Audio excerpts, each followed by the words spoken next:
السلام علیکم ورحمۃ اللہ وبرکاتہ۔ لا حول ولا قوة الا باللہ العلی العظیم۔ اعوذ باللہ من الشیطان الرجیم۔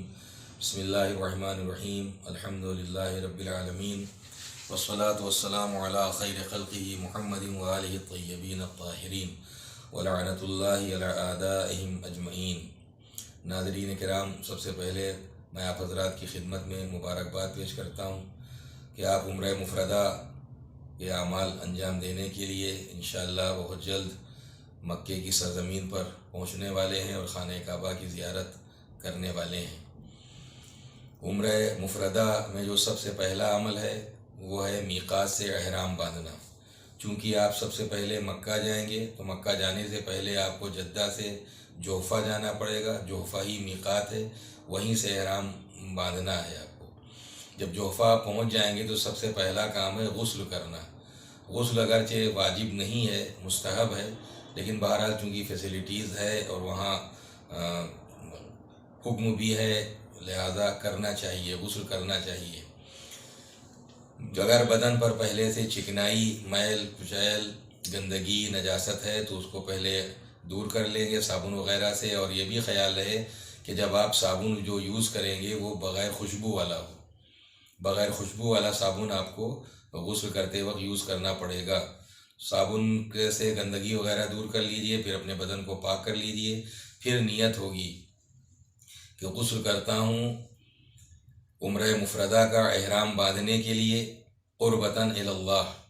غسل کرتا ہوں عمرہ مفردہ کا احرام باندھنے کے لیے قربتاً الی اللہ، اور اسی نیت کے بعد پھر جو ترتیب و ترکیب غسل کی ہے وہی رہے گی کہ پہلے سر اور گردن، اس کے بعد باڈی کا پورا رائٹ سائڈ پیر کے تلوے تک، پھر پورا لیفٹ سائڈ۔